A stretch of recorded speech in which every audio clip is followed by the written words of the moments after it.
Oke, selamat siang Pak Dwi. Selamat siang. Selamat siang Pak Edi, sama Mas Wisnu dan artis kita Mas Vidi. Jadi Pak Dwi Cahyono dosen sejarah Universitas Negeri Malang, betul Pak ya? Terus Pak Edi dari Kasih Museum Sejarah dan Purbakala Kabupaten Lamongan. Mas Wisnu itu sendiri adalah Karang Taruna. Ketua Karang Taruna Desa Sambeng, betul ya? Pataan. Pataan, Kecamatan Sambeng. Kalau Mas Vidi nggak usah ditanya lagi dah. Tukang gali. Oke, ini Pak pertanyaan dasar tentang kita ngobrol-ngobrol tentang pataan ya Pak Dwi ya. Iya. Nanti mungkin ada pertanyaan Pak Edi, Mas Wisnu bisa bertanya langsung ke Pak Dwi, mengalir saja begitu ya. Pertama kita menemukan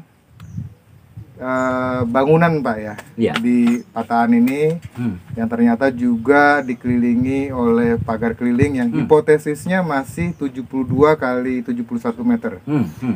Nah, dalam pagar itu ada bangunan utama yang sedang kita ekskavasi dan ada di sebelah selatannya ada bangunan lain. Kita sebut sebagai bangunan selatan begitu ya, sementara ini. Jadi ada bangunan utama dan bangunan selatan, atau mungkin bisa dibilang perwara begitu, kurang tahu juga. Pertama Pak, bangunan atau situs pataan ini apakah benar secara kesejarahan dia berkaitan dengan prasasti pataan? Ya. Karena prasasti pataan itu sendiri di data Belanda yang sekarang itu sudah disimpan di Museum Nasional, prasasti pataan itu sendiri disebutkan itu ditemukan di Surabaya. Nah, apakah prasasti pataan ini benar ditemukan di sini? Menurut analisis Pak Dwi seperti apa? Dan apakah benar ini berkaitan dengan situs pataan yang ada di Desa Pataan, Kecamatan Sambeng, Kabupaten Lamongan ini? Ya, baik. Jadi paling tidak ada 4 sumber data Mas yang berkenaan dengan situs pataan. Sumber data yang pertama adalah sumber data artefaktual. Lebih khusus lagi adalah sumber data artefaktual yang berbentuk arsitektur ya. Baik itu berupa bangunan utama, bangunan pendamping atau dalam tanda petik semacam perwara ya, pendamping untuk bangunan utama, kemudian pagar keliling, dan satu lagi bisa kita tambahkan adalah reruntuhan gapura. Ini sumber data artefaktual. Yang kedua ada sumber data tekstual yang menjadi pertanyaan tadi. Sumber data tekstual itu adalah prasasti Patakan yang sebenarnya berkenaan dengan Patakan. Paling tidak ada 2 prasasti lagi yang mesti kita perhitungkan karena di dalamnya juga menyebut tempat bernama Patakan. Jadi sumber data yang kedua adalah sumber data tekstual, dan lebih khusus lagi adalah sumber data tekstual yang berwujud epigrafi prasasti. Sumber data yang ketiga adalah sumber data toponimi, karena Patakan sampai sejauh ini masih digunakan sebagai nama tempat ya, yaitu nama desa, bahkan dusun ya. Jadi dusun Patakan Kerajaan, yaitu tempat di mana jejak peninggalan arsitektural itu kita dapatkan itu adalah di desa, di dusun yang bernama Patakan. Ini yang saya sebut sebagai sumber data toponimis. Nah, sumber data yang keempat itu adalah sumber data ekologis. Jadi sumber data ekofaktual. Nah, ini patut kita perhitungkan karena lokasi di mana situs ini ditemukan adalah di area pegunungan Kendeng Tengah atau Kapur Tengah gitu ya. Nah, kapur ini penting karena material yang digunakan untuk bangunan ini adalah watu kumbung atau watu saren. Jadi yang berbahan batu kapur. Oleh karena itu ekofaktualnya mesti kita perhitungkan.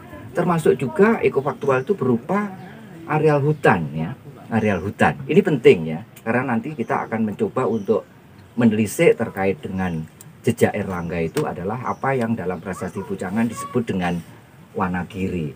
Wananya mana, girinya mana. Nah, jadi dengan demikian sebenarnya kita memiliki ragam sumber data yang bisa didaya gunakan, bisa dimanfaatkan untuk bahan mengungkapkan situs Patakan. Nah, pertanyaan tadi mengarah kepada sumber data tekstual. Dalam hal ini adalah prasasti ya. Sebagai sumber data masa lalu, prasasti baik itu sebagai artefak bendanya atau kalau tekstualnya itu isinya, prasasti ini termasuk tinggalan purbakala yang movable, jadi bisa dipindahkan gitu ya, bisa dipindahkan. Apalagi jika itu prasasti logam ya, prasasti tembaga, tamra prasasti, prasasti batu pun juga movable. Terbukti di Museum Nasional itu kita dapati sejumlah prasasti batu. Ini menjadi petunjuk kepada kita bahwa prasasti itu bisa masuk sebagai tinggalan masa lalu, artefak yang sifatnya bisa dipindahkan, movable, bukan unmovable. Beda dengan arsitektur. Arsitektur kan unmovable. Nah, prasasti yang disebut dengan nama prasasti Patakan dalam keberadaannya sekarang ada di Museum Nasional di Jakarta. Nah, pertanyaannya apakah prasasti itu memang sejak semula di Museum Nasional? Tentu tidak. Museum Nasional itu tempat di mana sejumlah prasasti yang berasal dari berbagai tempat, khususnya yang ada yang di Jawa, ada yang dari luar Jawa itu dikumpulkan dan kemudian sekarang didisplay ya sebagai benda koleksi museum. Nah, dalam sumber data arsip ya, terutama foto-foto dokumenter yang yang dibuat oleh Jawatan Purbakala di masa Hindia Belanda, yaitu Oudgendige itu OD, disebut bahwa ketika dipotret, ketika difoto, prasasti Patakan itu keberadaannya di Surabaya. Nah, pertanyaannya adalah apakah prasasti itu sejak sebermula itu ditempatkan di Surabaya? Jika sejak sebermula ditempatkan di Surabaya, maka yang diberitakan dalam prasasti itu berkenaan dengan satu tempat yang ada di Surabaya. Tapi juga, nah itu apakah in situ atau tidak? Itu artinya pernah mengalami relokasi. Baik pada sumber data artefak prasasti atau artefak-artefak yang lain, arca dan sebagainya. Seringkali arca yang berasal dari satu daerah itu ketika kemudian didokumentasikan, difoto, itu sudah berada di tempat tertentu. Seringkali disebut-sebut itu di Surabaya, atau beberapa itu malah di Sidoarjo. Seperti misalnya studionya berarti di Surabaya. Nah, ya. jadi, dibawa ke ini mengapa kemudian di Surabaya atau di Sidoarjo? Oleh karena ini memperhitungkan tentang keberadaan alat transportasi, baik alat transportasi darat atau alat transportasi laut. Karena benda itu dibawa ke Surabaya itu untuk selanjutnya itu diangkut ke tempat lain, termasuk ke Batavia pada waktu itu. Jadi sangat mungkin bahwa prasasti Patakan itu ketika dipotret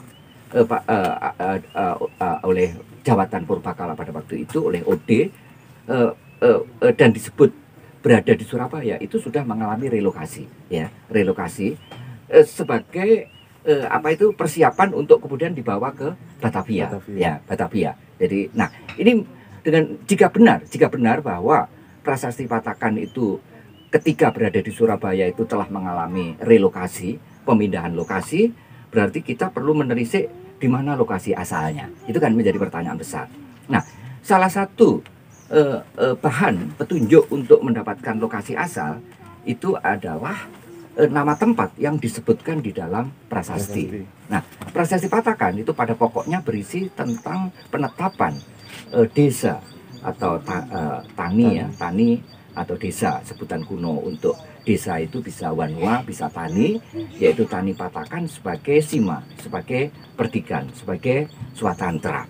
Nah, yang menjadi pertanyaan kita, di mana Tani Patakan? Nah, untuk menjawab di mana Tani Patakan yang disebutkan namanya itu di dalam prasasti Patakan, di dalam prasasti Terep, dan di dalam prasasti Sendang Gede ya, atau Pasar Legi. Yang menarik perhatian kita di Lamongan Selatan masih terdapat desa dan dusun yang bernama Patakan. Nah, Patakan sekarang, Pak. Ya, hilangkannya ya. Jadi Pataan atau Patakan ya. Tapi kalau saya kata dasarnya sebenarnya Pataka. Pataka ditambah akhiran an menjadi Patakaan. Nah, atau Patakan ya, Patakan a belakang itu panjang ya. Nah, jadi oleh karena masih terdapat nama desa atau dusun bernama Pataan atau Patakan, maka sumber data toponimi ya, sumber data toponimis ini penting artinya. Dan semacam ini sebenarnya tidak hanya bisa digunakan untuk menjelaskan Patakan, kasus prasasti Patakan, tapi juga prasasti-prasasti atau di tempat lain ya. Oleh karena itu informasi toponimis ini adalah informasi yang perlu untuk didaya gunakan guna paling tidak menelisik lokasi asal. Nah, jadi berdasarkan pertama nama atau toponim yang disebutkan di dalam prasasti Patakan, dan yang kedua berdasarkan toponimi desa dan dusun Patakan yang berada di Lamongan Selatan, maka cukup alasannya, kalau saya menyebut cukup alasan untuk melokasikan lokasi asal prasasti Patakan yang sekarang ada di Museum Nasional, dan ketika difoto oleh OD itu ada di Surabaya. Lokasi asalnya adalah di Lamongan Selatan, tepatnya di suatu desa dan dusun yang bernama Pataan atau Patakan di Kecamatan Sambeng, Kabupaten Lamongan. Nah, hal ini terdukung ya, di samping informasi toponimi, informasi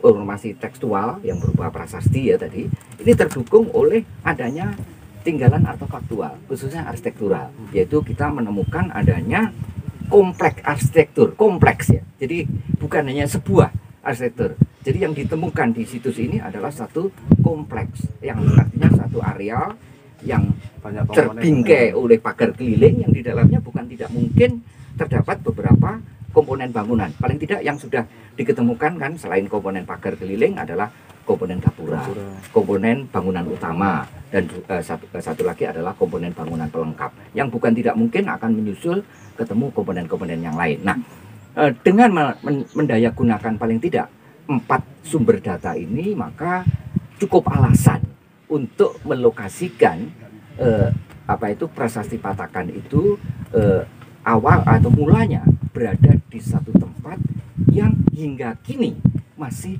bernama Patakan. Baik, berarti pertama prasasti Patakan itu sendiri menyebutkan nama Pataan, sehingga kemudian diberi nama prasasti Patakan.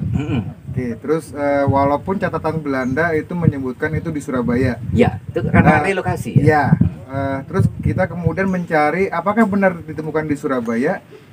Di Surabaya sendiri tidak ada toponim namanya Pataan. Nah, kemudian itu merujuk pada nama desa Pataan yang ada di Lamongan. Ya. Nah, yang kemungkinan besar bahwa bila tadi Pak Dwi menyebutkan, saya ambil garis bawah, bahwa asli awalnya prasasti Pataan itu ditemukan di desa Pataan, yang kemudian dipindahkan oleh Belanda begitu ke Surabaya sebagai persiapan untuk terus kemudian dipindahkan ke Jakarta. Betul. Nah, dengan demikian bahwa prasasti Pataan sejauh ini lebih cenderung kuat memang berasal dari Pataan, begitu Pak? Ya. Terlebih lagi kemudian ini kita menemukan suatu bangunan yang disebut-sebut dalam prasasti Pataan itu sebagai Sang Hyang Patahunan, begitu ya? Oke, sementara itu saya garis bawahi, saya kunci bahwa memang situs Pataan ini cenderung kuat berasosiasi dengan prasasti Pataan. Ya. Terlebih lagi kalau misalnya kita lihat bahwa di daerah Pataan ini sendiri juga ditemukan prasasti lain ya. Iya, betul. Yang dari masa era yang relatif sejaman. Ada Pasar Legi gitu ya, kemudian ada Trep gitu, baru begitu. Yang logikanya bukan di Surabaya. Jadi dia berkumpul di sini begitu dalam satu peristiwa sejarah begitu ya. Ini barangkali bisa saya tambahkan ini ya, karena nama Pataan kan tidak hanya disebut di dalam prasasti Pataan, tapi juga disebut dalam prasasti Trep. yang diketemukan di Lamongan. Disebut juga di dalam prasasti Pasar Legi atau Sendang Gede. Lokasi Sendang Gede dan Sendang Gede atau Pasar Legi itu ada di Lamongan Selatan, yaitu di Kecamatan Nyimbang. Nah, jadi dengan demikian tergambar bahwa Pataan atau Patakan ini adalah desa tetangga dari desa yang disebut-sebut di dalam prasasti Sendang Gede atau prasasti Pasar Legi. Juga tidak terlalu jauh dari lokasi desa kuno Trep gitu. Nah, kalau kita memperhitungkan tentang hubungan antar desa di masa lalu, hubungan ketetanggaan desa-desa di masa lalu, maka ini makin memperkuat Pataan itu kita lokasikan di Lamongan Selatan. Nah, memang gini Mas Wicak, kita memang perlu ya untuk kasus yang lainnya. Jadi tinggalan yang sudah mengalami relokasi, mengalami pemindahan, seperti misalnya benda koleksi museum itu, tugas kita itu tidak hanya mendeskripsikan benda itu ketika berada di museum, tapi perlu juga kita memiliki riwayat keberadaan benda itu bagaimana sampai di museum. Itu tidak hanya dipindahkan dari satu tempat yang pertama ke tempat kedua, tapi bisa saja berpindah secara berantai. Baik, nah, jadi poinnya sebelum kita berdiskusi tentang tema yang lain, kita simpulkan bahwa di kesimpulan pertama bahwa situs Pataan berasosiasi dengan prasasti Pataan. Ya, terkait. Oke, itu yang kita kunci dulu, Pak. Oke. Dengan dasar-dasar tadi yang diuraikan oleh Pak Dwi. Nah, setelah itu kita kunci kesimpulan pertama, ini menjadi dasar kita menafsirkan di tema-tema berikutnya. Oke, terima kasih Pak Dwi. Siap. Oke.